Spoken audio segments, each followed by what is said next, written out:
As the new part of our little intro, Boogie Wonderland, ladies and gentlemen. We welcome you live to Blog Talk Radio and the I-95 Sports and Entertainment Network right here, episode number 5 of the Primetime Rundown.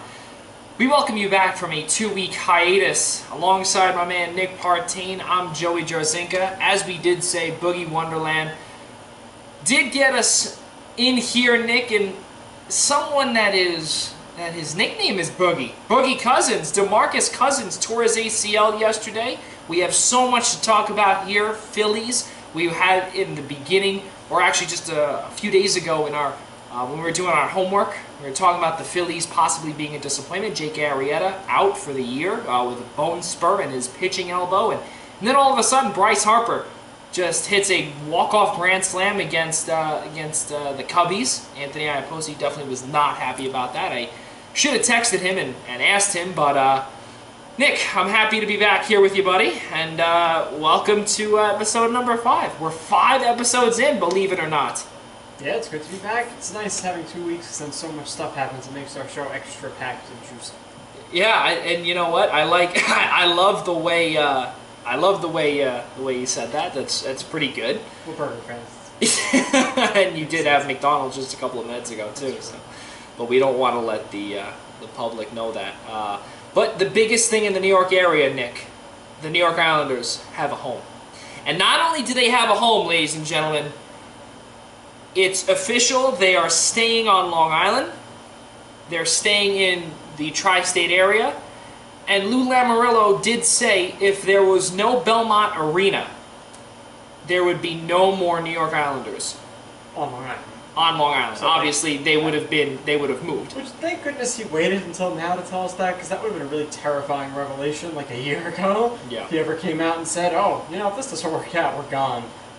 That was a very good job by him holding that one under his hat. Well, and the funny thing is, and Nick, I did not write this on our, we didn't do our homework with this, but our boy, CEO Brett Yormark, is officially resigning once the new regime comes in Brooklyn Sports and Entertainment. And something with that too, folks, just to give you a little bit of background, Mikhail Prokhorov, he owns 80% of the Brooklyn Nets. I believe it's 80.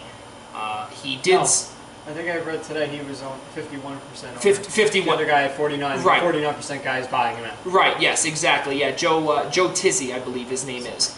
And at one point, if I'm not mistaken, Nick, in the beginning when the Nets moved from New Jersey to Brooklyn, I believe it was a substantial amount where Prokhorov owned the entire. Yeah. I think it was 81. I think, that's probably what I'm thinking of. So now Joe Tizzy will be buying him out, and Brett Yormark, we did see that, and critics, well, he is the biggest critics, or the biggest critic to Brett Yormark are the Islanders fans, including myself, including Nick Partain, including our former host Tyler Adelle, who really did not think highly of him, as he didn't the transition from the Nassau Coliseum 2014-15 to 15-16, it was not a nice one. Everything was surrounded around the Brooklyn Nets, around Brooklyn-based stuff, and trying to get the Long Island out of it. And then that once Ledecky bought everything or bought the majority of the team, he made sure that the Islanders would eventually come home. Ledecky did not take any stuff from Brett Yormark or anyone like that and put him in his place. So Brett Yormark, it's your funeral. That's it for that, and he will not be a part of Joe Tizzy's new administration, and that's nice. Yeah, really, you can that's nice, and I think that's good for the Brooklyn Nets too, and good for Brooklyn sports and entertainment in general. Yeah, maybe we'll see. When it comes to the Islanders, it all comes down to one thing: Brett Yormark never made Barclays feel like home. It just never did. It never felt like the Islanders arena. It never felt like they were wanted there. It never felt like they were doing anything to make it better for anybody but themselves. And it just wasn't working. It was almost as if they agreed to have them come just for the payout and wanted nothing to do with it after that, after they got their money. And from that moment forward, they were just looking forward to unloading them. So I'm glad it's finally over. I'm glad it was temporary, but we do have to give him a little bit of credit and the whole Brooklyn Sports and Entertainment base, because without them, the Islanders could be in Kansas City or Quebec right now. That's right. They were our only option. They took us in when they didn't have to. They at least, let us come in. They made it work in a way that it was respectable around the league. We won a playoff series in that arena, so we got to thank them for something, even though they didn't do their best job. They were there. So thank you, Brett Yormark, but you could have done a lot better. It's 100% true, and we will get to our. We don't have a 5:30, a 5:16, or a 6:31 update. We will have a 6:31 update today, and you know what? We will do a 7:18 update, 7:18. We'll do that for our Queens, New York City fans that are listening out there. So we will have a 6:31 and a 7:18 update for you folks. Sorry about that. Just trying to get into the groove again. Those bye weeks are tough too. Not only are the bye weeks tough, but also the traffic on the LIE coming home today from St. Francis Brooklyn scrimmage. Our women's team not looking 100% sharp, but hey ladies, Coach Lombardi, if you're listening, I didn't say that. That wasn't me. That was Nick. I hate them. No, but it's going to be a good season with my ladies for sure. But again, the Islanders have a home. We saw, Nick, where we sit with the Belmont Stakes. It's no longer. I can't even imagine what's going to happen next year at the Stakes, where we're going to be sitting, if we're going to be even able to go. We don't know. We don't know what's going to happen. Yeah, we may have to get tickets inside. Yeah. Chill out in there. I don't know. We'd like to have our little camp set out. We might have to get there extra early and find a spot that works for us, but I don't know. Everything's going to change real quick, so we'll take it then. Yeah, we're definitely going to have to figure it out. No doubt about it. It's going to be tons of fun. Can't even imagine. We'll see what happens. And to see what the deal is, Nick,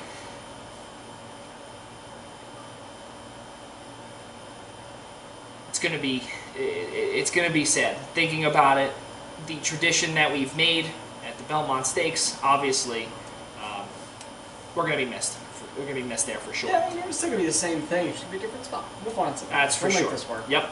So let's keep it on moving. And we were talking about the Phillies, and we were talking about not only the Phillies being a disappointment, but Jake Arrieta, their number 2 pitcher, is out for the season with a bone spur in his pitching elbow, and there's a possibility that he may be out all of 2020 as well. I don't know if that will come to fruition. We will see. But if that is the case, then there is a big hole in their rotation, because who do you have behind Aaron Nola? You do have Pivetta, but other than that, that's really it. Yeah, I mean, you have to hope that one of those guys, Zach Eflin or Jared Eichhoff type, takes the step that they've been waiting for those kind of guys to take. They've been a little disappointing this year compared to what the expectation might have been, but given an opportunity, sometimes guys rise to the occasion. So we'll see what happens with their pitching.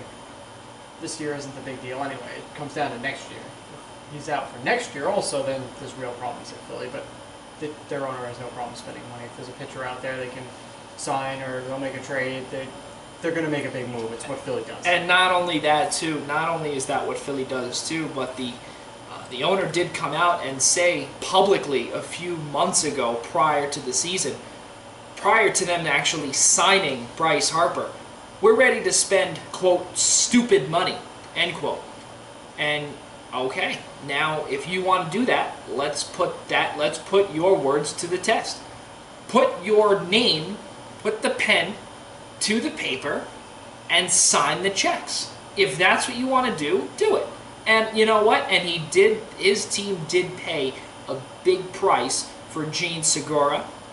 They also did not have someone in Mikhail Franco really work out 100%. He's been up and down, extremely inconsistent.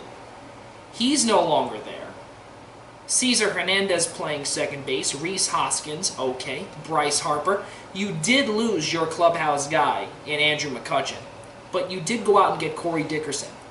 not bad. JT Realmuto, Jay Bruce on the shelf, Pat Neshek on the shelf, David Robertson most likely on the shelf till 2021. He's just going to become a Yankee again, isn't he? Isn't this how it works? He goes somewhere else, flames out, comes back, and he's back to a dominant Yankee. I can very well see them acquiring him this offseason. And not really eating money and him being dominant again for the Yankees. And not only that, too, Nick, it's very funny that you say that because the last time that happened, he had a massive payday with the Chicago White Sox, and that did not work out whatsoever. It wasn't that bad, but no, they wanted a superstar closer, and they got pretty much a mediocre closer. Right. They got a subpar closer, and unfortunately, it did not work out for them. 6:11 here on the East Coast, right here on Primetime Rundown on the I-95 Sports and Entertainment Network, alongside Nick Partain. I'm Joey Jarzynka. Another breaking news. We do want to say this because this, unfortunately, cannot wait until the 6:31 update. Fernando Tatis Jr. is officially, or not officially, but, quote, most likely out for the season, according to the Padres manager. Fernando Tatis led the way, .317 batting average. Hunter Renfroe with 31 home runs, and Eric Hosmer 81 RBIs to round out, the team leaders on the major league level of the San Diego Padres. Manager Andy Green did say, again, with an ailing back, quote, most likely done. That hurts. Not only just hurt the Padres, it hurts the entire league. He was one of the most fun players in baseball. His highlights were on every single day. Plays in the field, running the bases, homers, hits. He was a star in the making. That really sucks to see us lose a couple of weeks of watching him. And not only that, too, the Padres have been an absolute atrocity, Nick, and that is the truth. You know, when you look at these guys that are on the shelf, you have Kirby Yates. He was dangled for top tier prospects. Obviously, San Diego asked way too much for him. Will Myers, Hunter Renfroe, Eric Hosmer, Luis Urias, Manny Machado. So many different players that San Diego has on paper. Yeah, I so many. Yeah, that's good. You hear that, folks? There you go. There you go. That's the only reason why he's here. And of course, Adam Warren. He'll be back as a Yankee as well at some point. I wouldn't be surprised if that is the case. And Nick, you know who it's very funny, who has made his comeback. And years ago, he was on. Years ago, I don't want to say years ago, but he was with the Blue Jays. And not only was he with the Blue Jays, he was injured. He was injured. He didn't play for a little bit, but he was so buried on the depth chart. He was a sixth inning guy, a seventh inning guy, eventually was one of those long relief pitchers. Lefty Aaron Loop. Yeah. And Aaron Loop... He was a lefty specialist mostly. He was, and still is. He's only 31 years old. He has a career .345 ERA. Hasn't really pitched this year. He's only pitched 3 in the third innings, pitched in a total of 4 games, 5 strikeouts. It's crazy how you look back and you say to yourself, I remember watching him, I remember watching Aaron Hill, I remember watching, just so many, Cliff Pennington, and I can't believe I'm saying these names with a straight face, but he was a part of that, and again, I like to go back in time a little bit, history, and he was a part of it. So, we wish Fernando Tatis Jr. well. We wish the father well too. Exactly. Well, of course, former Met, for a little while. 2 grand slams in an inning. That's right. God help the Mets. But speaking about the Mets, and we might as well stick to baseball. Yeah. Tis the season. Exactly. We'll get to the Mets in just a moment. But really, I want to stick to the Phillies actually. It's true. We got off topic. Yeah, the Phillies we got to a major disappointment. Bryce Harper hit that walk-off grand slam. I don't know though if that is going to be enough to spark something. No. I don't think so. And I don't believe that they're going to make the playoffs either. I don't either. I don't think so. And I think Washington, I believe, and I hate to say it as a Yankees fan, but guess what?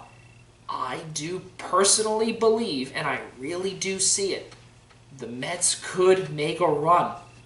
The Mets really could. They're 16 or 17 and 3 or no 17 and 5. I think they've lost the last 2. They won last night. Right. Okay. So then it was like they Really lost 2 out now, of 3. Yeah, it was right. Exactly. Yeah, but it's absolutely surreal how well they've done, and the hashtag LFGM has gone completely viral MVP. across the country. Yeah, exactly. You know, and Pete Alonso has been amazing.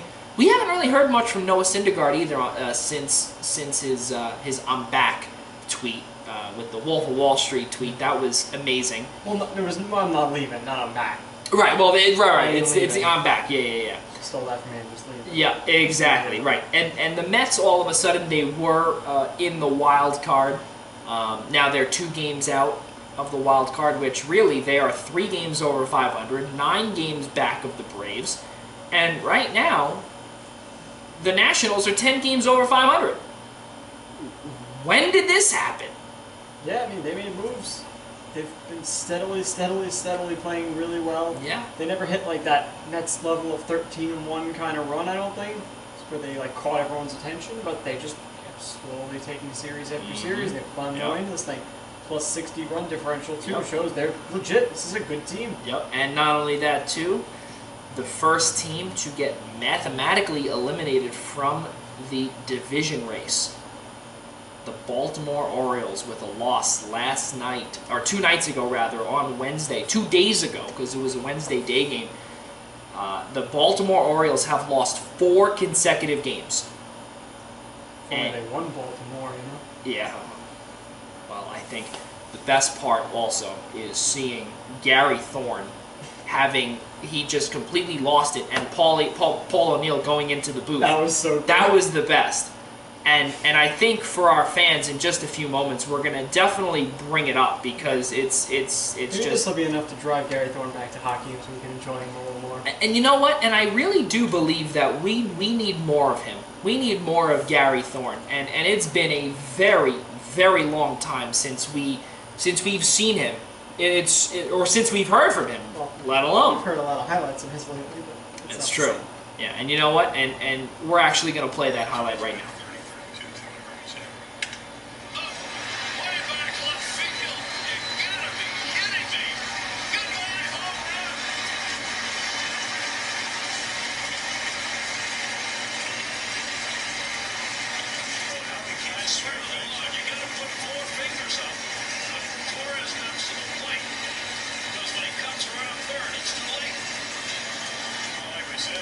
And he did a little rhyme time there as well. It's Labor Day. It not only is it Labor Day, but it was too late. Not only was it too late, there was no turning around whatsoever with that. So the Orioles have officially been eliminated from the playoff race, or from the divisional race, 39-82. They are 31.5 games back in the wild card. So you're saying there's a chance. There is a chance for sure. They also could finish 500. They can, exactly, yes. And the wild card elimination number for both Baltimore and Detroit is 10 games. That is the magic number for both teams, 10.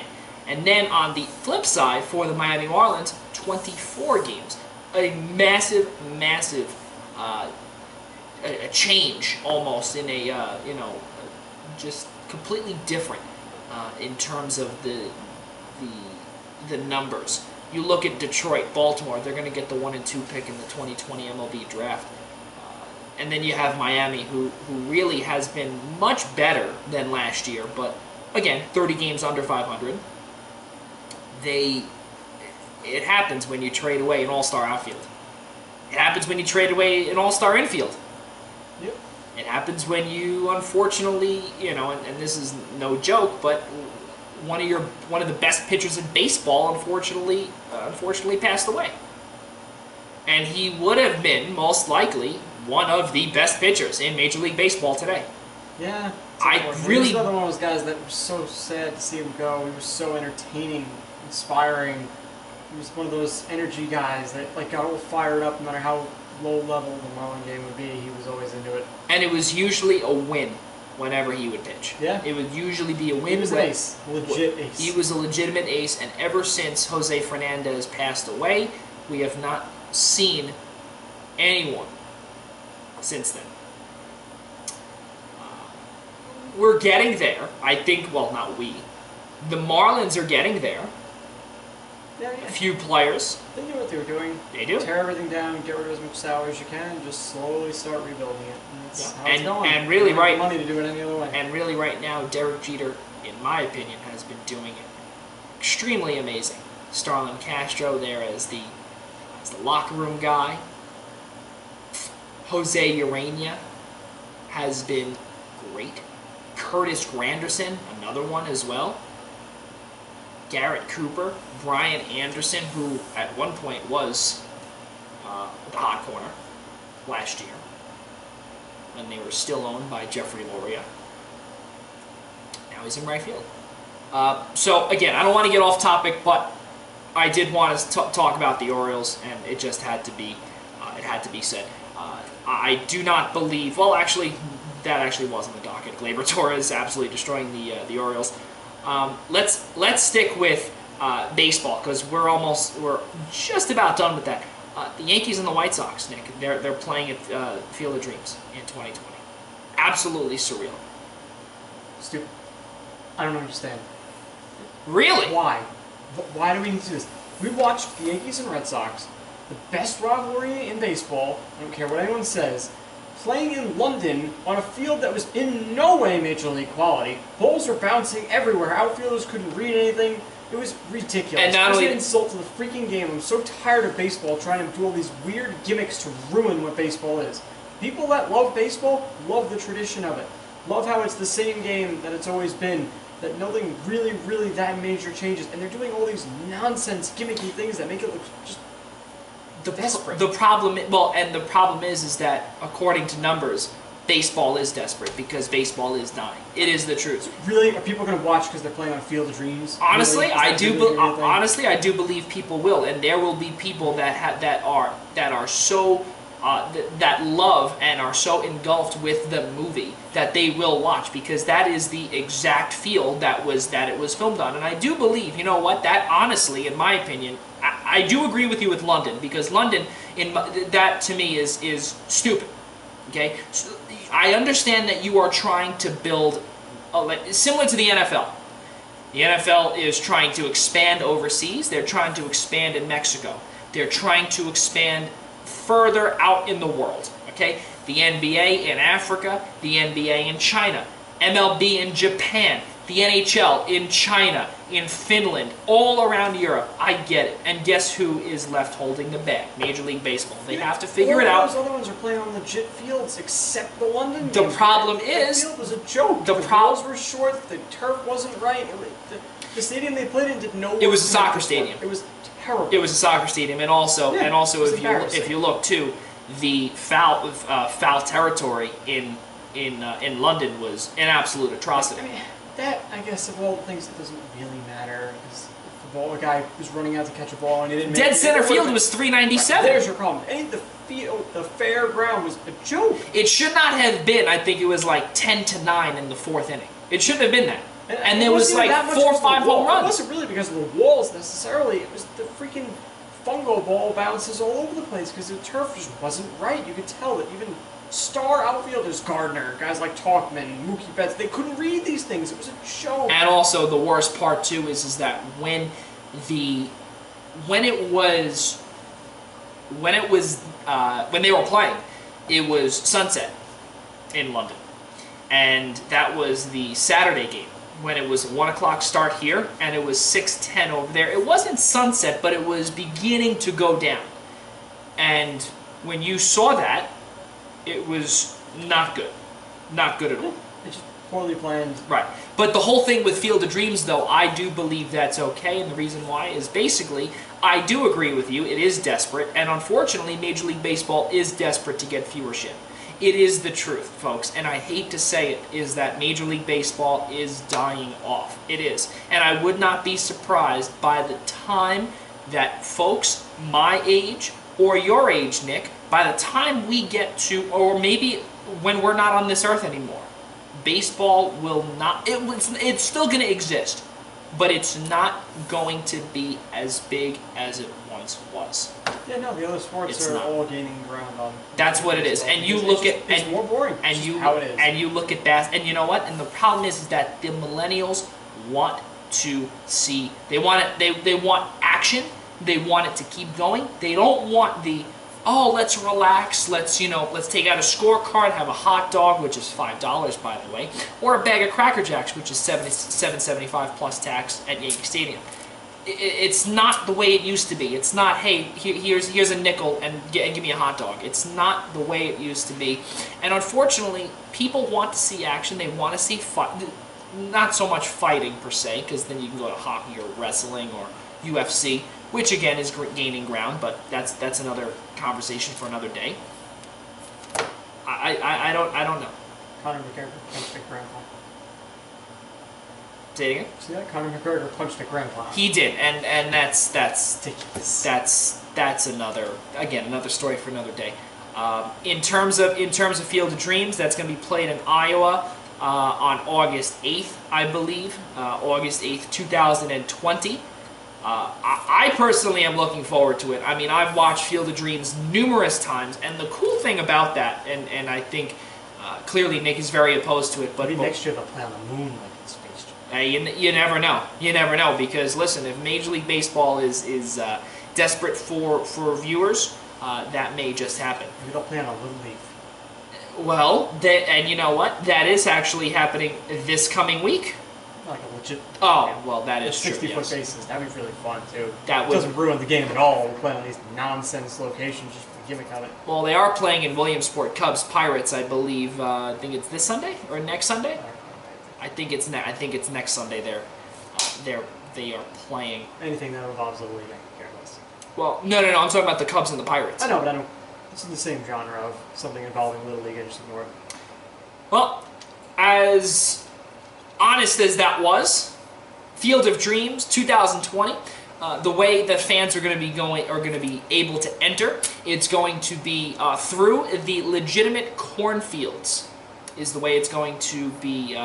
The entrance is. It will be Major League Baseball security, the usual, and it will be a set of 8,000 seats. 8,000 seats. I can't even imagine what the resale value of those tickets would be, let alone the face value of those tickets. And it will be on someone's property as well, which is, I think, the coolest thing in Major League Baseball, or this person that owns it, is allowing, or has, I'm sure, obviously, there's much amounts of money involved in it.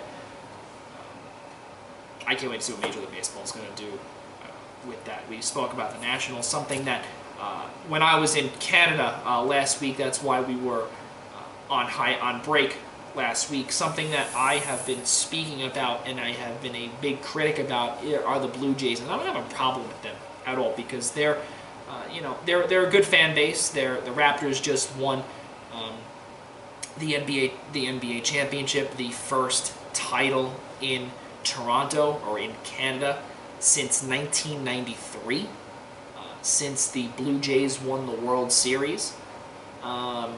It's in the major sport market, rather. Obviously, you had the Toronto 905, the NBA G League, they won that. Toronto FC. Toronto FC and MLS, and the Toronto Marlies just a few years ago won the AHL Calder Cup. So the Blue Jays, it stinks because their owner, and Nick, I don't know if you know this, but I will enlighten you on this, and I do have family that lives up there, and they are die-hard Blue Jays fans, and it's really a shame because my cousin did say that they are the American League's Mets, and it stinks because Rogers is like our Verizon, right? And they're worth more than Verizon, right? And Rogers owns the Blue Jays. Rogers has their naming rights for the Vancouver Canucks building, Rogers Arena, Rogers Place in Edmonton, the Rogers Centre in Toronto. They also have the Rogers Cup, where I just was with my girlfriend for tennis this past week, the warm-up event for the U.S. Open, both in Toronto and in Montreal. And they're not going to be active in free agency. They don't spend money. They do not go out and spend what they should, what they can, what it is to make the fan base happy. I get the conversion, but that doesn't have anything to do with it. It simply does not. And what do they need to do to be relevant again? They need to spend money. They need to rebuild their farm system. Resurface the infield? Well, the whole thing is that they did do that. They did do that because now that entire playing surface is actually grass, from what I'm told. Yes. Who's that? Sorry. No, I don't know if it's grass. I know the entire infield is dirt. Infield is dirt, right? Because remember, it used to be it was like the Metrodome in Minnesota, right? Yeah. Right, where it was grass infield and the dirt around the bases, right? Or the artificial dirt or whatever. Yes. Around it. Yeah. It's a shame because ever since they traded for R.A. Dickey, they traded all of those players. Noah Syndergaard, Travis d'Arnaud, who he's really fallen off the map since he had the three home run game against the Yankees a few weeks ago. I think so, yeah. CEO Mark Shapiro, yes, he considers himself Shapiro, says that they're gonna take their time, get locker room guys, and I know, as Nick said, it doesn't really faze him with Little League. I'm sure the Blue Jays could give a crap about. No, I like the Blue Jays. But the reason why I bring it up is because I was just there, and not only was I there, and Nick did get the same exact breaking news that I got. We'll get that in just a moment. The Blue Jays, they have Vlad. They could arguably, Nick, have the best infield in the next I would even say the next 2 seasons. Better than the Yankees? Come on. Well, I mean, if you look at it, if you look at their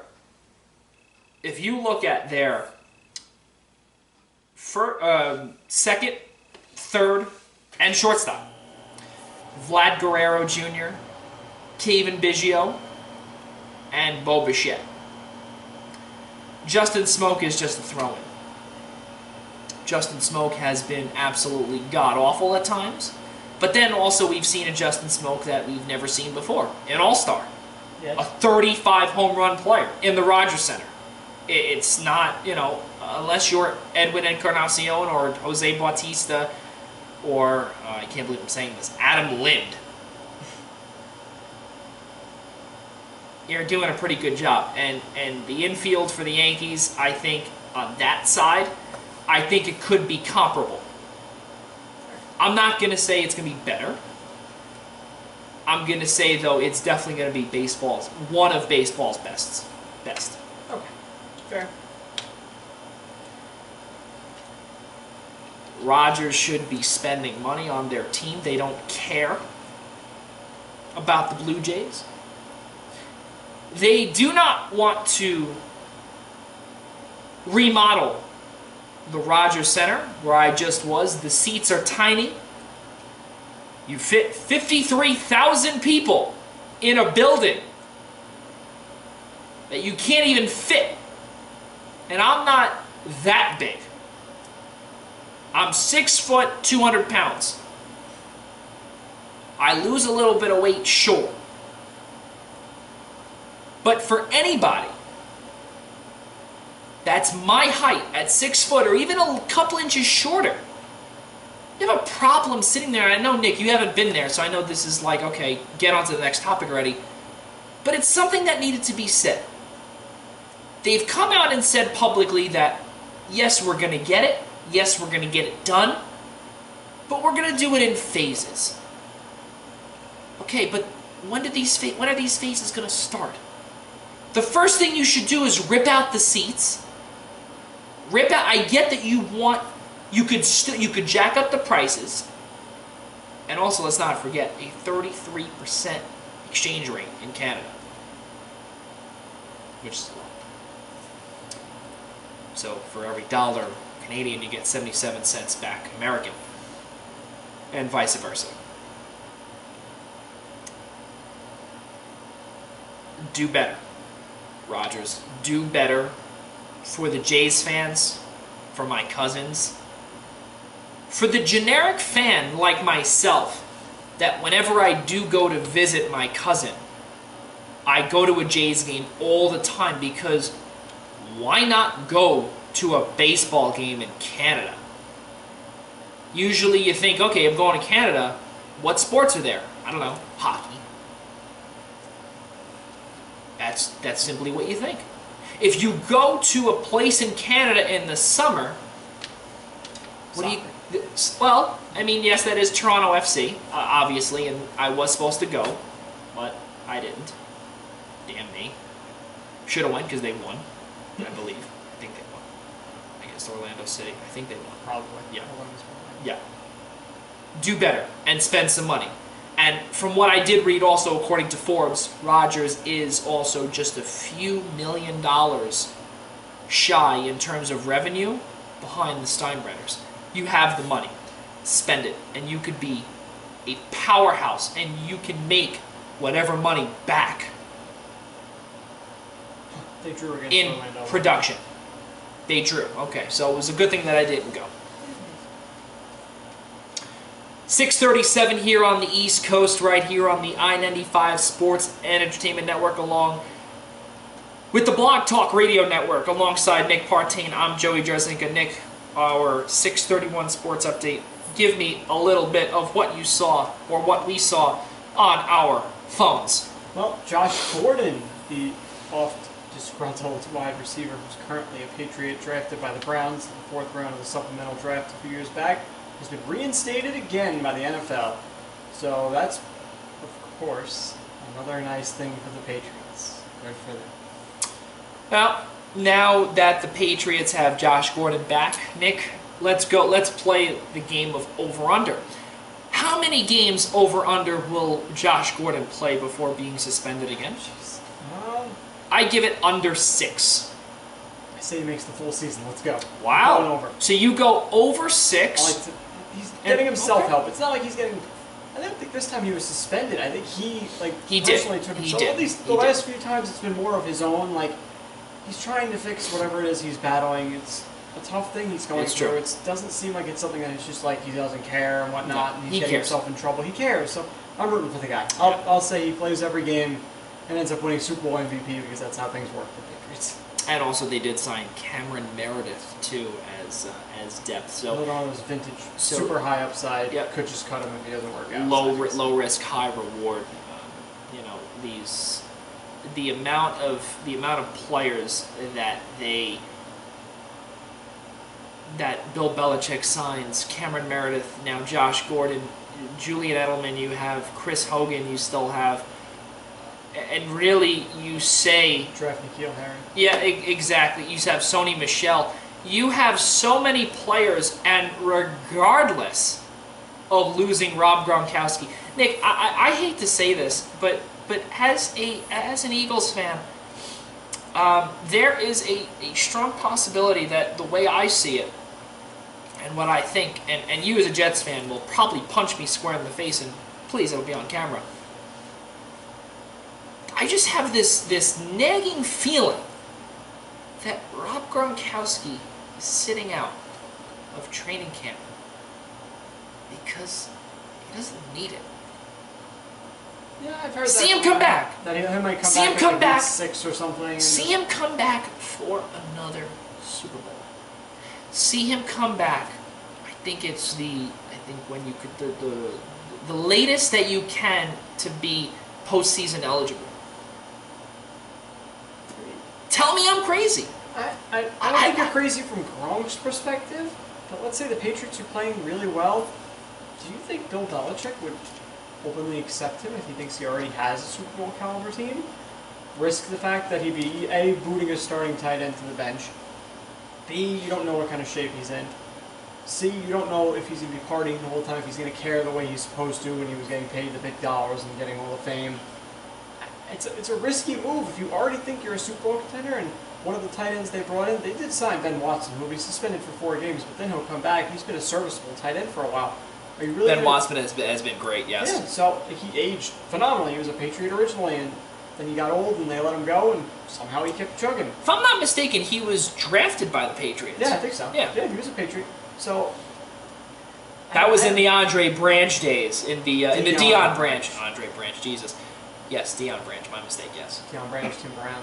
Yep, all those days. And I Yeah. do want to see right now in the current depth chart, because I know Ben Watson is not obviously on that. So the current depth chart, it would be Matt Lacoste would be the number 1 tight end to start the season. Dontrell Inman, let's not forget that. Philip Dorsett, and somebody, Nick, that they do have that I completely forgot about in Demaryius Thomas.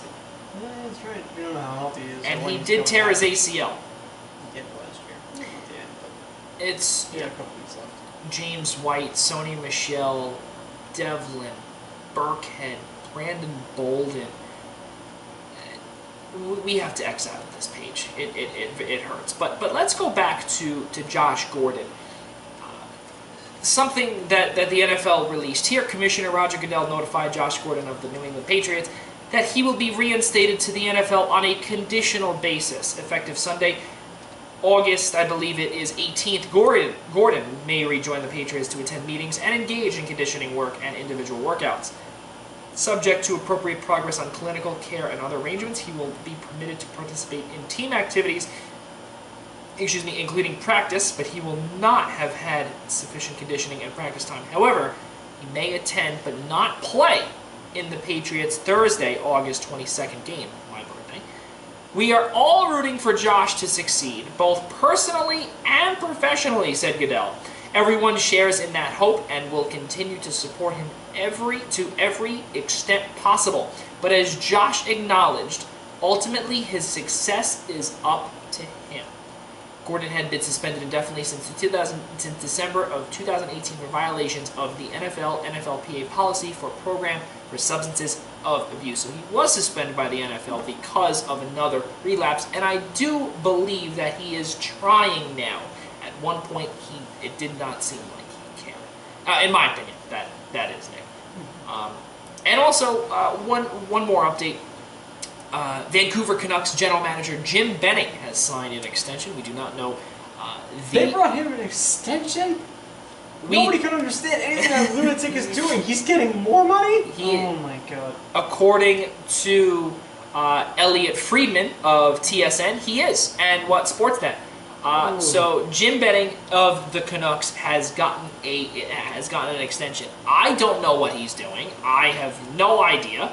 But he was heading into the final year of his deal, and I would say, I guess, I don't really know. We don't know what's going to happen there. Well, we know what's going to happen. He's going to sign 2 more fourth liners to long-term high money deals. I like the way Nick thinks. Let's go back to the beginning of the show, though, with DeMarcus Cousins and Boogie Wonderland, Boogie Cousins of the Los Angeles Lakers coming back from a full season at what they hoped. And unfortunately, Nick, that did not work out. Yeah, no. He tore his ACL in a Las Vegas workout, and the reunited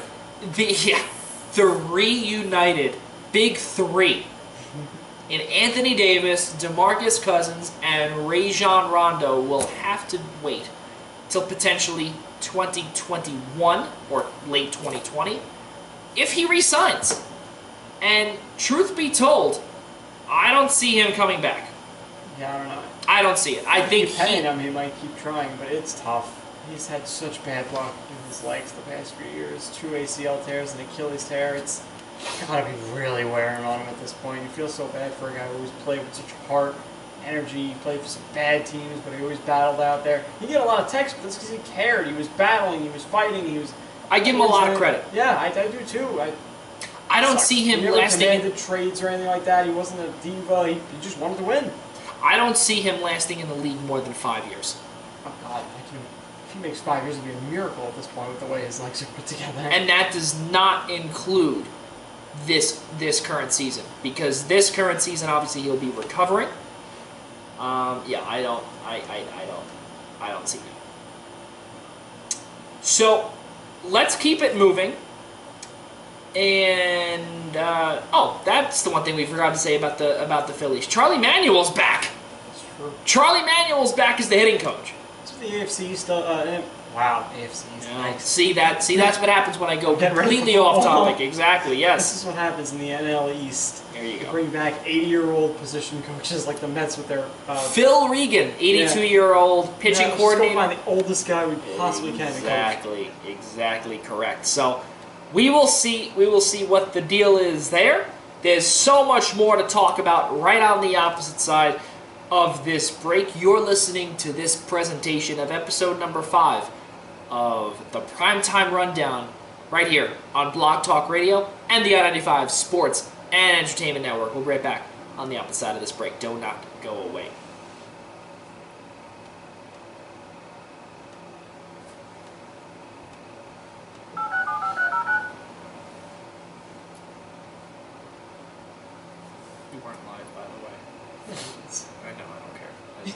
We're on Z now, so we're okay. We're on I-95. We're on Z? Yeah, oh god, yeah.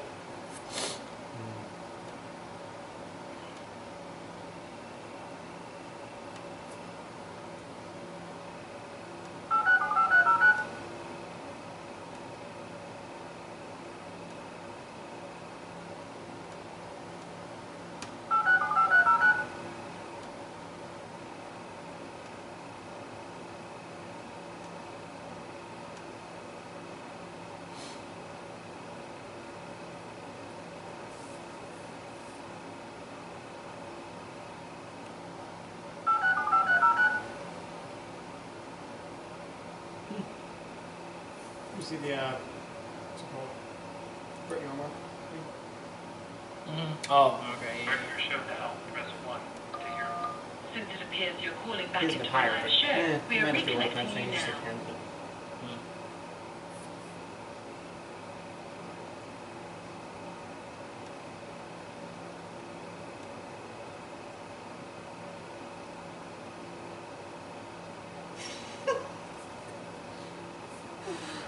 This is a memory on my Facebook of something I shared. I love it. I miss him so much. Marquette, great. It's true, he's better than Wade.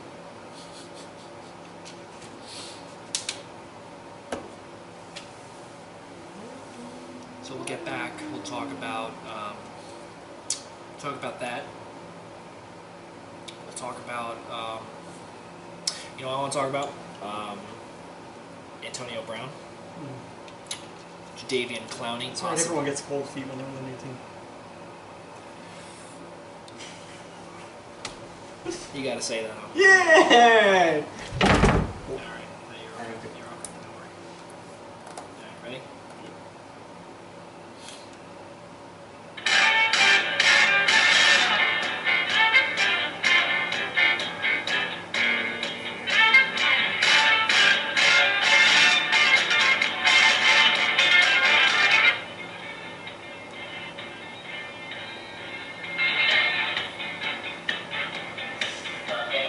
So, we're back here, right here on the I-95 Sports and Entertainment Network and the Blog Talk Radio app right here. 6:50 p.m. in the East on the Primetime Rundown. I'm Joey Jarzynka alongside my man, Nick Partain.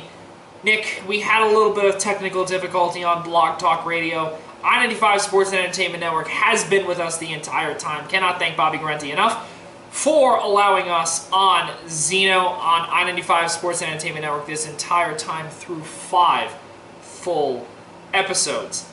Nick Partain, Antonio Brown, coming in to training camp, Hard Knocks. I know Nick has not watched Hard Knocks, so I will not go into it, but the first episode, folks, was amazing. The second episode I have not watched yet. Unfortunately, I started watching it with my girlfriend, and if I were to watch it without her, she might kill me. So I won't discuss that with you, but Antonio Brown, he had a whole issue with him potentially retiring. He realized that was obviously stupid, and he put a grievance in with the NFL, lost it, obviously. It's about a helmet. I was going to say, it was about a helmet, I get it. And does it, and basically he was like a diva. It didn't go his way. Wide receiver being a diva? No. Yeah, right, exactly. But also, let's not forget, his feet. Yeah, I mean, you got cold feet going to a new team. That's what to talk about.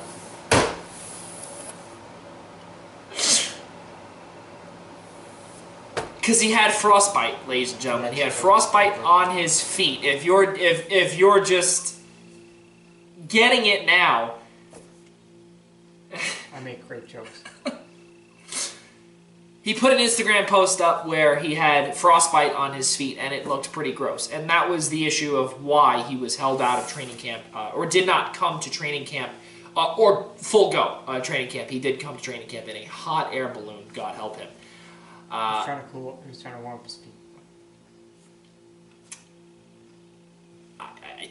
I think Nick just has to drop the mic and call it a night. I think that's pretty good. George Costanza make a good joke and then just exit. It's true. Go out on top. That's true. Yes. Is he going to be able to back up? Is he going to be able to live up to the hype? Because right now, Nick, he is making an absolute fool of himself. Yep. Between everything with the helmet, and the reason why, folks, again, is because he claims that his regular helmet was fine, and if he were to get a concussion, then he would deal with it then. If he were able to get whatever, he would deal with it then. In my opinion, if you were to wear the helmet, if I was the NFL, I'd say, okay, you want to wear the helmet? Guess what? You're not getting any health benefits. You're not getting anything. That's the way I see it. If you want to wear the helmet, then guess what? You're playing in the NFL with no coverage of anything. Everything is on you, and that's it. That's just me, because guess what? The NFL's still making money. Yeah. The Oakland Raiders are still making money. Lots of it. Yeah, you can't just deny him health coverage, though. Just tell him to wear a helmet. It's not going to be.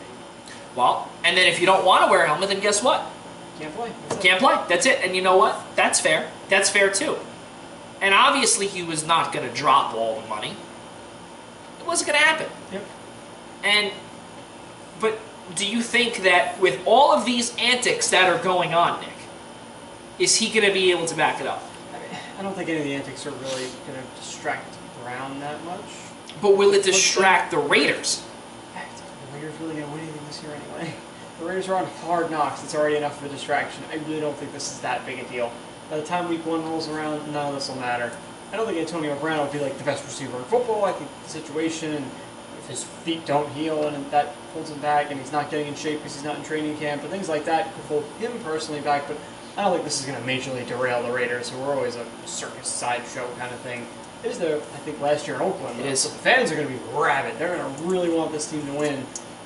I don't see it happening. This isn't that good a team. Do you see them winning more than 4 games? Yeah, see, more than 4, but not many. And how many of them are at home? All 4? Probably. I would say the black hole will be as legendary as ever. And I wish I could get out there, but unfortunately I won't be able to. But I would love to witness the black hole. I'd love to witness Oakland and see how rabid. We'll just go to an easy. Yes, there you go. You could definitely do that. Yes. So I don't think that Antonio Brown could back it up.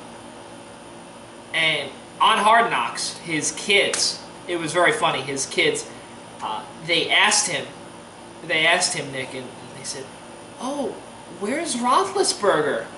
Yeesh. And he said, "He's back in Pittsburgh. He's not my quarterback anymore." "Who is, Daddy?" "Carr, number 4, Derek Carr." Oh, okay. Well, we miss Ben Roethlisberger. Yeah. Well, now with that happening, I mean, but you know what? Listen, it shows that your kids pay attention. That's pretty good, and your kids care about you. Kids care about their daddy. Antonio Brown, one of the best receivers in football. Will he be able to repeat? Will he be able to duplicate those numbers in the AFC West? No. No shot, in my opinion. And it's not because of the division or the defenses or anything else. It's his age. He's finally going to start getting up there in age. He's not going to be as dedicated on a team that doesn't have Super Bowl aspirations, and his quarterback is much worse.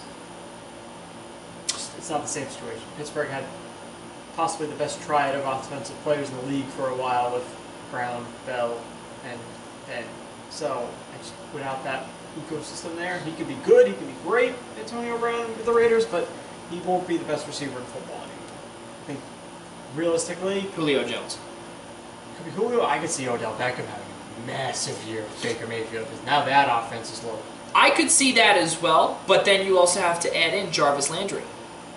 Yeah, I mean, we saw Beckham put up obscene numbers with Sterling Shepard on his team, and really Jarvis Landry isn't much more than a possession guy who'll catch the passes and move the chain, but he's not going to get touchdowns. Beckham's going to get you touchdowns.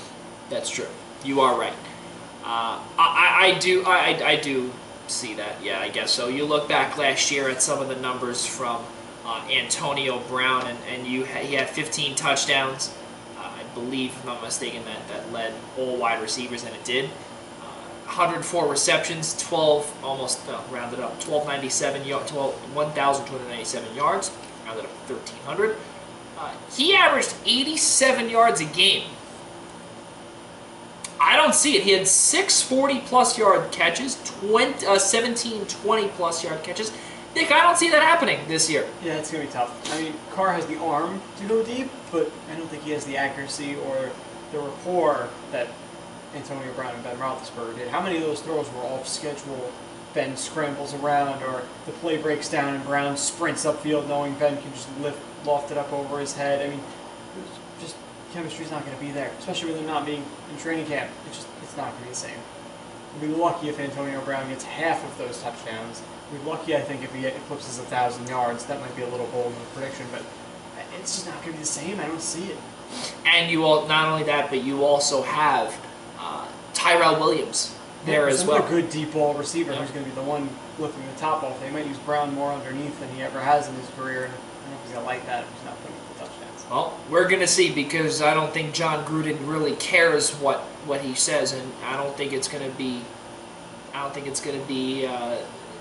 It's not going to be a place where Antonio Brown is going to be able to. The antics aren't going to be dealt with there, I don't think. Especially in their last year in Oakland, they want to make it as best as possible. I personally don't see. It doesn't.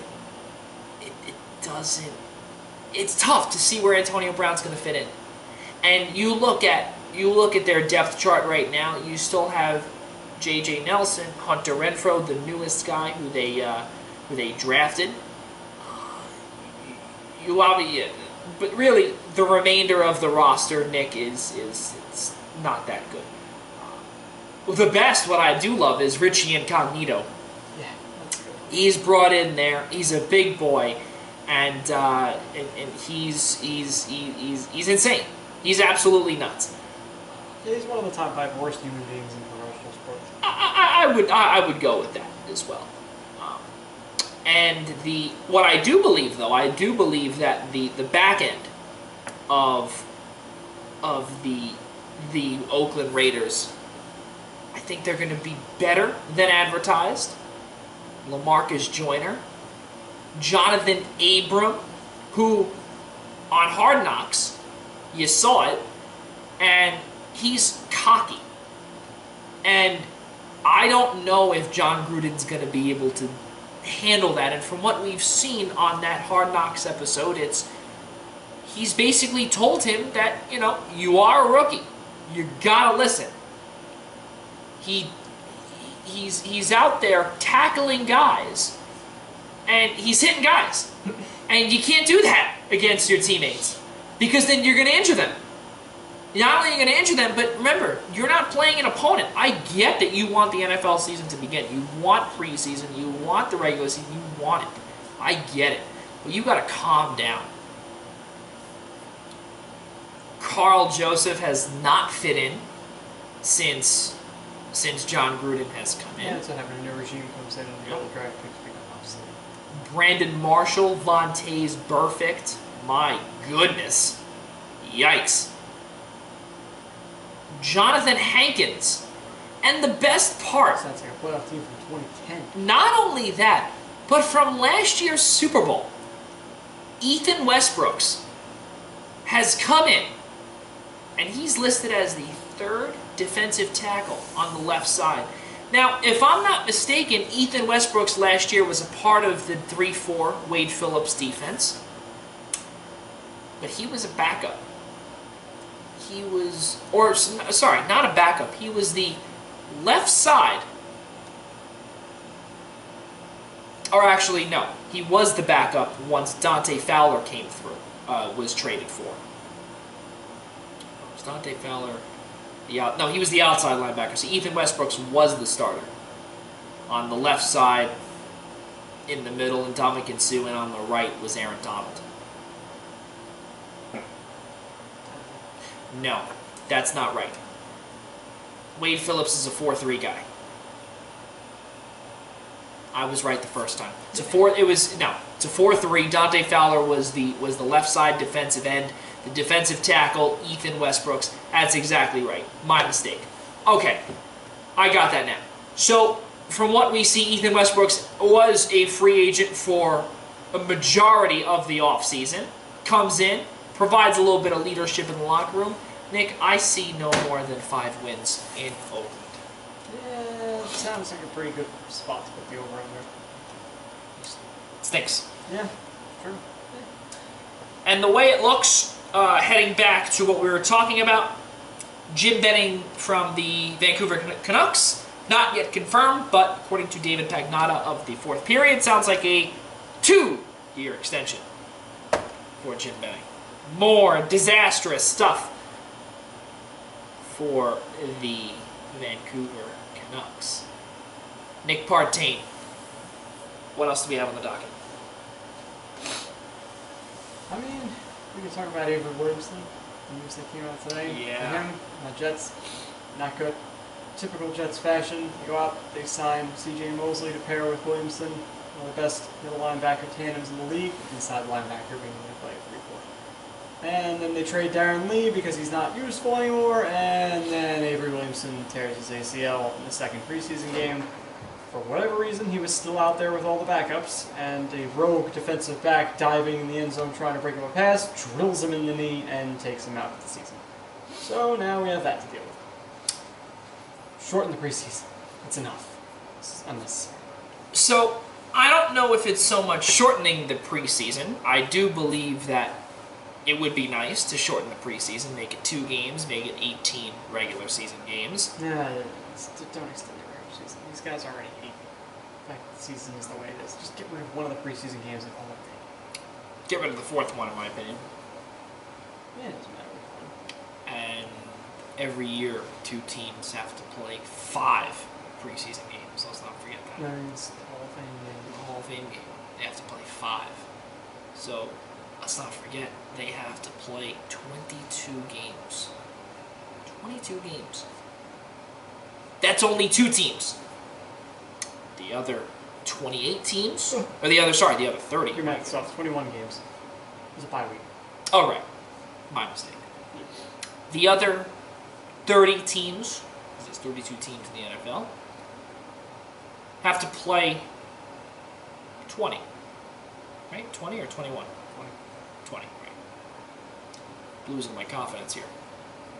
He was too busy Brutal. watching Canadian football. CFL, watching TSN and Rogers Sportsnet. My goodness. Nick, let's move over to the AFC North. Should we be concerned about Andrew Luck moving forward? Yes. I think we should. I mean, it's weird because this is different his other problems were arm or nerve related, which are like really, really, really, really, really bad for a quarterback. This one is weird because it's like they're not diagnosing it correctly yet, but it's his leg. So at least if it's on the spectrum of how bad this could be, this isn't that high. Maybe he misses a game or two of the regular season. I don't think it's that big a deal. I don't think we should worry that much. Does he really need to play in the preseason? They could pretty much dump him out there week 1 if he's healthy enough, and he'll be fine. I don't think this is a big deal until it becomes a regular season game and they don't know a timetable. Then it's time to panic. I just feel like the way, and they did come out publicly and say that Andrew Luck, most likely, they're optimistic about him coming back for week number 1. The reason why I'm not happy or a little, unsettled with Andrew Luck is because the way that things are ever since the Kevin Durant injury, that shook up sports. That didn't only shake up basketball, that shook up sports. Yeah, sure. And you look at other players. You look at even, and again, I don't like to keep bringing this up, but back to tennis, back to the Rogers Cup when I was away last week. And former number 1 Simona Halep lost the first set, was very iffy about her ankle injury. We don't know the full extent of that injury, but she said, nope, I'm done. Why? Because she wants to compete in the big event. And in the big event where you can now win almost $10 million after it's all said and done, you can win all of that money. And not only that, Nick, it's basically the same exact thing in football. It's the same thing in every sport. Why would you want to play a preseason game? Think about like tennis. The Grand Slam event, the US Open, Wimbledon, Australian Open, whatever, and French Open obviously are the ones that they prepare for all year long.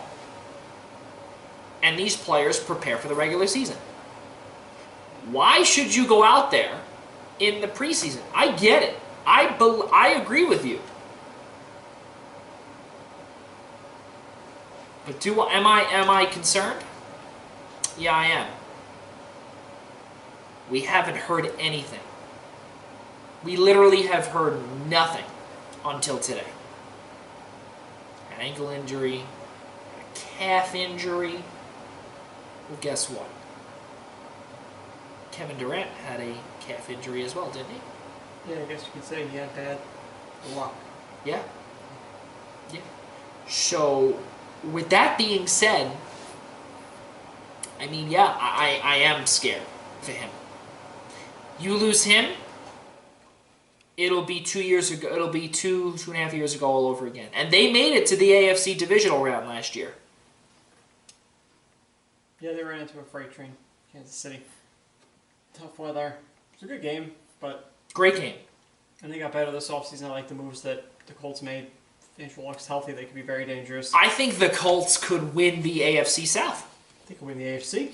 I think they could. And not only could that be the case, I also believe that the Colts will be better than the Jaguars if Andrew Luck remains healthy. I see him being better than Jaguars even if he doesn't. Fair. I could. But we'll see how Nick Foles. We'll see how Nick Foles is. Yeah, true. If it's regular season Nick Foles, the way he's been in the past, well, then that's a given. But you also have Houston to play with. Houston's on the decline with Jadeveon Clowney. Yeah, where's he going to go? That's our next topic. See, we segued in. Good job, Joe. I didn't write a segment. There you go. Well, first you were talking about, cold feet coming in and hot air balloon and, cryotherapy. God help you. Okay, where does Jadeveon Clowney go? I don't know. I don't see them trading him. I don't see his value being that high because it's such a mishmash of a situation. He'd have to come into a new training camp halfway through. You'd have to pay him. I feel like there's too many moving parts for a deal like this to go down right before the season with him not having any experience or anything going forward. I feel like he'll end up playing this year out in Houston, and then they might address it later on. So, do you think that he will... When do you think he'll sign? Houston gives him a decent offer. I think he'll hold out if he has to. He doesn't have any, he doesn't care. So I think Houston has to understand they're in a winning now period, and trading Clowney is just a terrible idea. They need to find a way to get a deal done with him. And really, ever since he's come back from injury, he hasn't been lights out. No, he's not like a superstar pass rusher that he was drafted to be, but he's a good player. He should be paid decent money, but I think the problem is he's really asking for more than he's worth. He wants $16 million plus. I'd probably go 16 million. If the New York Jets right now could use a pass rusher, I think they'd sign him for 16 million in a heartbeat. So, and I do believe that I would not be surprised also. Yes, the inside linebacker of Avery Williamson did go down. Why can't you move someone over and put Jadeveon Clowney in there? No, you can't just shift an outside and inside. It's a whole different position, especially in a 3-4. This is like a 4-3 where a weak side linebacker maybe could play the middle. This is completely different. Outside linebackers in a 3-4 cannot play inside just at the drop of a hat. They're going to have to find an actual replacement for Williamson or play more sub-packages where you don't need a second inside linebacker. I've heard Greg Williams likes to play a lot of 4-3 schemes mixed in with his typical 3-4 base, so they'll probably just play a lot more 4-3 this year. Do you see the Jets going after Clowney? I haven't heard anything about it. And I've heard a lot about the Bills. Yeah, I have. The Bills. I've heard that the Jets, I think it's just because they've tied up so much money in free agents this year that doling out another huge contract might actually hurt them long term. You have to be careful because eventually you got to pay Darnold. So they can't go that crazy. The fit would be amazing. They could really use a player of his caliber on the edge, even if he's not, a 15 sack guy, even if he can come in and get you push 10 and rush the passer from the outside. But maybe the Jets feel like their inside pressure is going to be good enough to compensate for it. The way Quentin Williams looked last night, basically threw a guard landed on the ground on that one play. So if they can get the pressure up the middle, you might not need that much of it on the outside. And what it would cost to get Clowney with the amount of picks it would probably cost would hurt a team that now has a lot of big contracts and is going to need those draft picks to fill in roster spots. I see Buffalo. That's really all I see. I see them circling the wagon on this. I see Drop the mic, Nick Partain. I personally do believe Buffalo is the only other option. I saw a wild suggestion on Twitter today, and I'll approach it to you because it makes sense. Would you trade Lane Johnson for Jadeveon Clowney to the Philadelphia Eagles? Well, and the reason why I would say no is because right now, on paper, you have one of the best offensive lines in the NFL. On paper. Do you need... Now, he's a 3-4 guy. Jim Schwartz runs a 4-3. I think you could play 4-3 in, though, Clowney. I don't think that'd be that big of an adjustment for him. But the whole thing is that if you trade for Jadeveon Clowney, you're now going to have free agent starters having to diminish playing time for the Eagles. And you know what? And it's funny, because there was a lot of talk that the Eagles did circle back for Clowney. God bless your soul. Thank you. And yes, folks, he did sneeze. So please say God bless you over the camera. Thank you. Great. Now, I also did see something about the Seahawks being a part of that. And not only the Seahawks being a part of that, I do believe that you put him with Bobby Wagner. Pretty cool. Do they become an NFC West favorite? No. Not even close. The Seahawks are not in a win-now mode anymore. They're past it. Oh, okay, let me rephrase that. They're still in win-now, but they're not going to win now. Yeah, there you go. They have to with Russell Wilson now. Right. No choice. They can't rebuild now. No. And that's what's going to happen with other teams. It's simple. There were rumors that the Dolphins were in on Clowney, which is an absolute atrocity because the Dolphins cannot hold anybody. The Redskins Also makes no sense. makes no sense, but I could see where it could come in. Maybe a Trent Williams swap. I can He see doesn't it. want to play for Washington anymore. Texans need an offensive line in the worst way. Are you really So- going to clown you for that? I mean, Trent Williams is probably the best left tackle, well, other than Tyron Smith. I would say the best left tackle in the NFL. One of the best left tackles in the NFL. Yeah. Probably have an argument there. You have, and again, I don't want to sound like a homer, but Jason Peters at 37 is still, in my opinion, a top 10 left tackle. When he's on the field. When he is on the field, he is 37 years old and he is still knocking guys down like Khalil Mack. Yeah. In the NFC wildcard game last year, Jason Peters basically shut down Khalil Mack. And when Khalil Mack tried to go on the other side with Lane Johnson, that was over. Now, to answer your question again, could you have Halapoulivaati Vaitai, Big V, in that spot at right tackle? Well, you saw it in the Super Bowl. He took over for Jason Peters.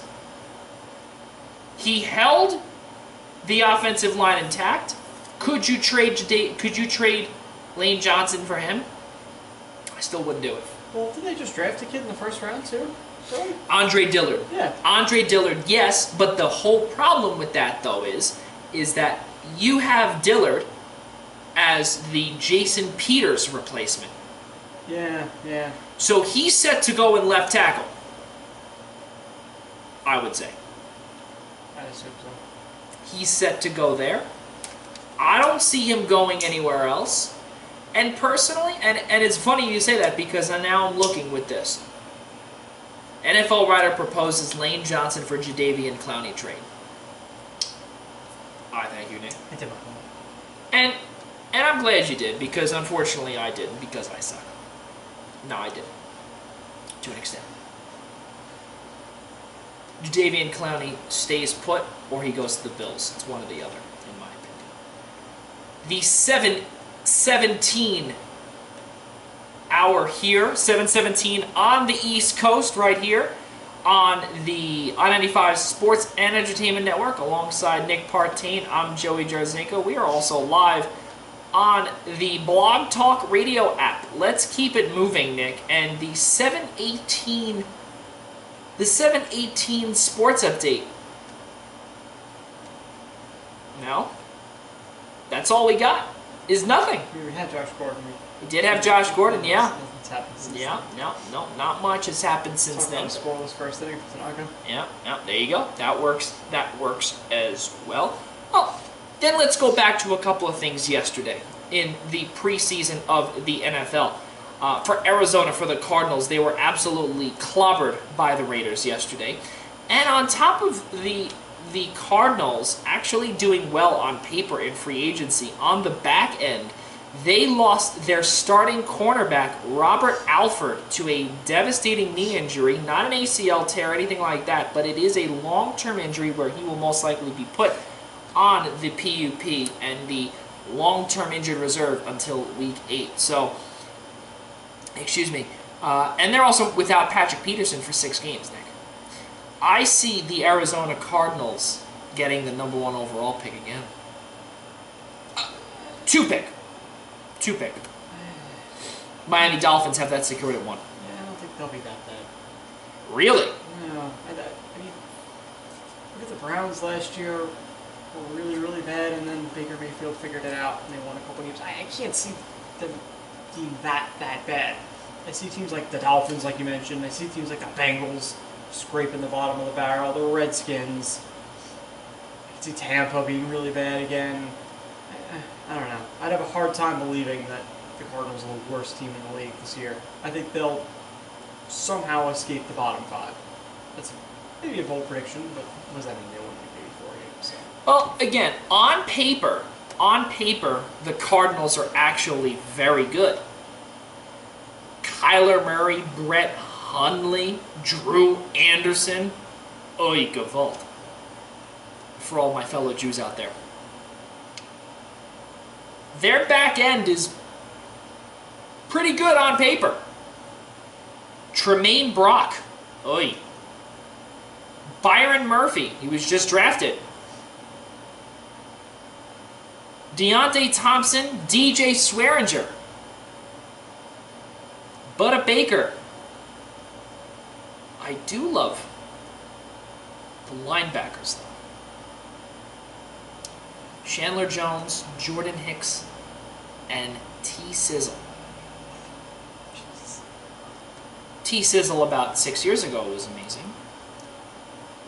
But I still believe he can make an impact on the Cardinals.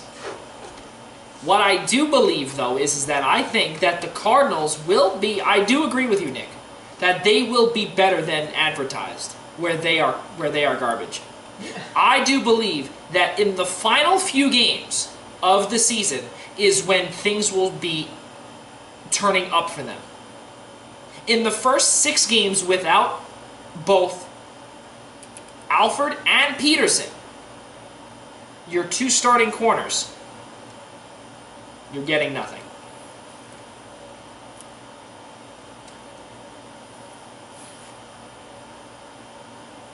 The Arizona Cardinals last year, Josh Rosen.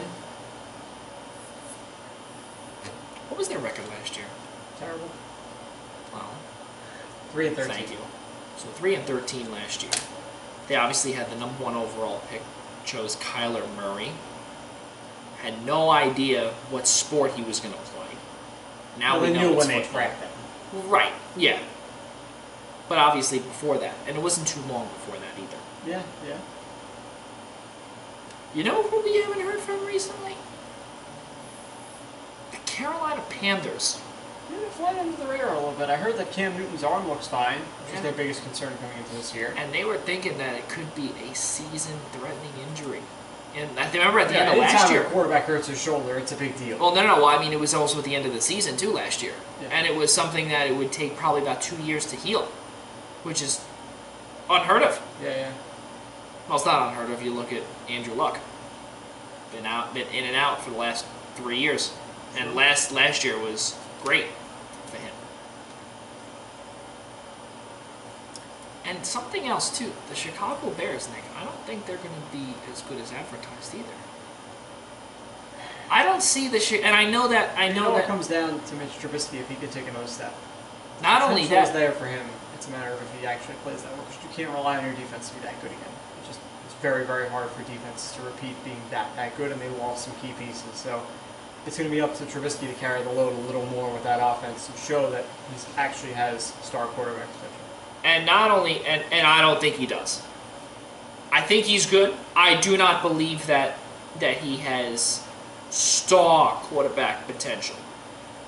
I think at some point he's going to be your, I don't want to say average quarterback, but we'll see where that goes with that. That defense was absolutely surreal. They did lose Eddie Jackson. Oh, sorry, they lost Adrian Amos. They lost him. They brought in HaHa Clinton Dix, I believe. Yeah. See what I'm saying. Next on the docket, let's head back to the NBA. 2019-20 schedule came out in the last week. How funny is it that baseball is scheduled for next year? Well, they're still in the middle of their season. It came out before the NBA schedule for a season that starts in a couple months. It's so wild. What takes the NBA so long to put their schedule together? Why wouldn't that be? It's odd. You'd think the schedule would come out like maybe a week after free agency. Like it should, as soon as free Similar to agency the happens, NFL. Right, as soon as free agency is set and done and all the big moves are made, you should want to get your scheduling in. Same thing with the NHL too. NHL is, in my opinion, that's easy. That's quick. Yep. Major League Baseball, same thing, quick. Yeah, there's also less major player movement in those sports that create those rivalry games, and like when you want to schedule like all the big national TV games for the NBA, you want the best teams playing. And Right. if you did the schedule before, say, free agency, you might have put the Thunder on a bunch of national TV games, and now they got gutted because Paul George decided to team up with Kawhi, and the whole team got changed. So I get that they have to wait. But it still seems like it's been a while since the last move got made, and the schedule took a while to come out. And not only that too, something that I love. Christmas Day 2019, Los Angeles Lakers, Los Angeles Clippers. Those teams. That They play really early. Did they play like opening night or something? they do, and the Clippers are technically the home team. I can't wait to get ready to flip on that game and see that LeBron and Kawhi are taking over that game. Toronto Raptors and the New Orleans Pelicans open up the NBA season on Tuesday, October 22nd. LA Lakers and the Clippers follow suit on TNT at 10:30. Something else, 7:25 p.m. on the East Coast. The Spurs are set to retire Tony Parker's jersey, his number 9, on November 11th. 11/11. So, Nick, I want to talk about I want to ask your top 5 games for this year. Alright, well, I mean, I'm not going to go by like exact dates. That's fair. No. You could just go matchups. I mean, number 1 has to be Lakers-Clippers. Really? So much fun to watch this year in the NBA, those two going at it. Number 2, I'm going to say, is going to be Milwaukee and Philly. Is that two, to me, Another Christmas Day matchup. clear, head above the rest, Eastern Conference, number 1 and 2. Boston, I just don't think is going to be good enough. The Nets aren't going to have to win it. So those top 2 guys out west are going to be really fun. Yeah. Then, let's go with kind of like a little old school rivalry. I think Houston and Golden State is still a game I love checking into. Yeah. Those games are always good. Yeah. Even a little later in the season if Klay Thompson comes back. I'm not sure how the scheduling works, but that's a matchup that I'm going to enjoy watching. Those are always fun games. Yeah. Let's go with maybe 2 teams that people don't watch that much that are good teams that just played in the playoffs this past year. How about Denver and Portland? Oh, I like that. Teams that don't get enough attention for being as good as they are, especially last year. Then bringing back a lot of their guys. The Trailblazers made a couple of moves to shake things up. Got Hassan Whiteside in there. So we'll see. I think they're going to be entertaining. The Nuggets bring almost their whole core back. Does Michael Porter get on the court? Does he show anything? It's a really fun team to watch. What was that, 3 games? I gave 4 games. All right, now let's go with a little more high potential one. I want to see the New Orleans Pelicans playing against, let's see, let's find another young kid that all right, we'll do Pelicans and Knicks. I'll play a little homework. You took mine, I like that. Good. RJ Barrett against Zion, and honestly, the Pelicans are a team I'm really excited to watch this year. They are going to be really fun, not just because of Zion, Lonzo, Ingram, Drew Holiday. Jackson Hayes looked really entertaining. We saw him in Summer League. We were talking about that too, yeah. A lot of exciting pieces on the Pelicans. Nikhil Alexander-Walker looked really exciting. They got a lot of good, interesting pieces there. They might not be a playoff team this year because the West is loaded. That could be a really dangerous team when they put everything together. I agree with you. I think Lakers-Clippers, I don't want to sound biased, but Lakers-Clippers is definitely my number 1. But I do believe that does take a hit, Nick. That 100% takes a hit. And the reason why that takes a hit is because of the DeMarcus Cousins injury. Nah, who cares? And the reason why I believe that it takes a hit is because of that injury, but I just don't believe that the Lakers are going to be as good. I don't think so. I think that it was over 45 games. Okay, let me rephrase that. Over 40 games they would win. Give me 35. Really? You don't think they're going to Give me 35. That'd be worse than last year. Listen, I don't... No. Yeah, 35 would be worse than last year. They were 38? 37. 37. Okay, so you know what? Let's go over 40. I don't see a much bigger improvement. I don't see it. Unless you get a major injury to one of those big 2, it's not going to be that way. Yeah. LeBron was on cruise control last year. He knew it wasn't the season they were going to win. He got the injury. He decided to really rest himself up. I just can't stand LeBron. Yeah, I get it, but this is now a rested, Yes. motivated LeBron with a superstar teammate, Anthony Davis. I cannot see this team not being one of the best in the West. It sucks. Root against LeBron as hard as you do usually, but they're going to be good. He's rested. That's the part that's the scariest here, is that he finally had no playoff minutes. He missed almost half the regular season. He's finally rested, and at his age, that's going to go a long way, I feel like. The Brooklyn Nets. Well, no, hold on. Let's not get ahead of ourselves. The Brooklyn Nets, okay, and another team that you did not mention, and the reason why I'm going to bring this up, the Indiana Pacers. Pacers. Okay, And the Nets and the Pacers, in my opinion, is the most underdog matchup that could. It's Kyrie versus Oladipo. Wait, hang on. I want to change my last. Let's hear it. I want to change it. I want it to be Nets Celtics. I want to see Kyrie playing the Celtics. Love it. That'd be a real. I want to see the Nets at Boston the first time. Watch Kyrie get booed. That'd be a really fun. It's gonna happen for sure. I love you, Zion, but I think that'll be more entertaining. So I think that's game number 2 for me. Game number 2 is Nets Pacers. Number 3 for me is the Utah Jazz. I like the Jazz. Okay, and that's to include in my not because I'm my nickname is Jazz, but Utah Jazz versus the Golden State Warriors. And the reason why I say the Warriors is because the Warriors have taken a step down. They have. And they, in my opinion, Golden State, I do believe that they will go back to the finals. And I'm going to say that that's a bold prediction. You know why, like folks? Just like in the next few years or this year? No. I think this year. And the reason why this year, and this is a bold prediction, the reason why they're going to get back to the finals this year is because they have a massive chip on their shoulder.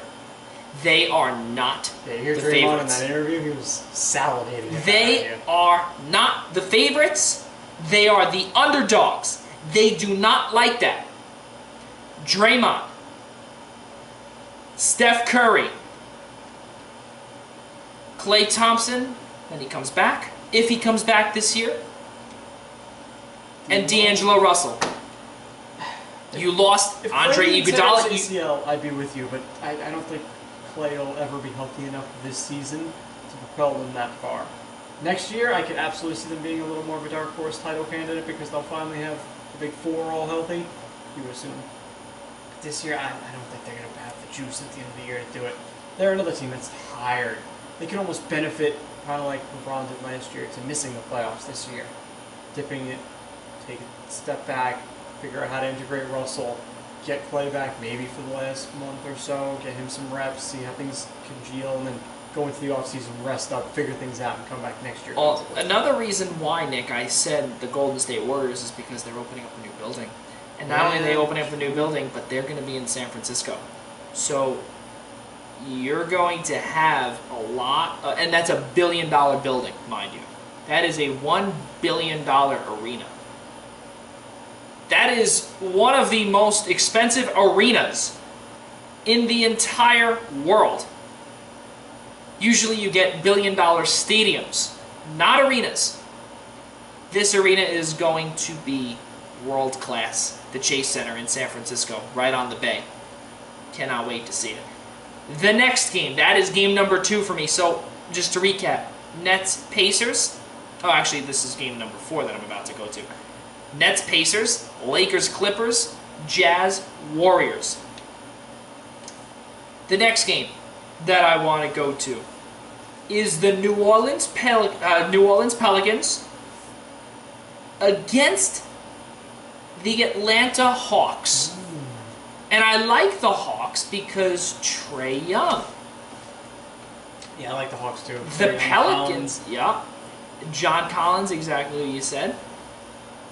Give it a few years and Atlanta will be relevant again. Might not even be that long. I can see it being not this year, maybe the year after that. They're doing things right. A lot of draft picks, young guys. Trae. I can see it. And the final one is something similar to what you said earlier, or it actually is the same, 76ers and the Bucks, because those two will be vying for a spot in the Eastern Conference, championship, and will be representing the Eastern Conference. It will be one of those two. Again, Toronto Raptors, unfortunately, again, I love the city of Toronto. I just cannot stand the Maple Leafs. The Toronto Raptors, I have no disrespect for you. Nothing against you guys, but unfortunately, Fred VanVleet, no. Kyle Lowry, you couldn't do it with DeMar DeRozan. Thankfully, you came through clutch a few times with Kawhi Leonard. Got that much. And the rest of the time, he was garbage. Pascal Siakam, we'll see what he could do. Serge Ibaka. You need a defender. You need a shooter. All eyes are on Kyle Lowry and Siakam now. Toronto does not make the playoffs, in my opinion. Tough. East is weak. Sorry? East is weak. East is very Oh, weak. man, I could see them sneaking in. Okay, you know what? So those were my 5 games. Let's do this. We still have 24 minutes. Your Eastern Conference 8 playoff teams right now. I could tell you mine, and not in any order, mind you. All right, I'm gonna go easy with it. Here we go. Same 8 as last year. Same 8 as last year. I'm looking at it right now. I'm thinking it's the same ones. In rough order, it'll end up being something like Bucks, Sixers, Celtics, Pacers, Nets, Raptors, Magic, Pistons. The bottom of the East didn't get better. The Hornets aren't any better. I don't think the Heat are any better. The Wizards aren't any better. The Hawks are improving. They're not good enough, I don't think, to be a playoff team just yet. They might fight for that 8th spot, but I don't think they're good enough yet. The Bulls didn't take a big step forward. The Cavs didn't take a big step forward. The Knicks got some role players. They might be more exciting, but I don't think they're ready for a playoff spot. So I really don't see much changing out East. The one team that flip-flops, Toronto and Miami. That's the only I do agree. Buckets? That's what I believe. Gordon Dragic. Hassan Whiteside. Not there anymore. Oh, right. Sorry. Udonis Haslem. Yeah. There we go. Does he even play? Yes, he does. Justice Winslow. There we go. So, yeah. So, Miami, flip-flop with Toronto. In the West, let's get your 8. All right, out West, I see the Lakers moving in, the Thunder moving out, and then I'm going to keep everything the same. Wow. Besides that, something of the realm of maybe Clippers. So you see San Antonio being back in the playoffs? It's so hard to bet against Greg Popovich. I mean, look at the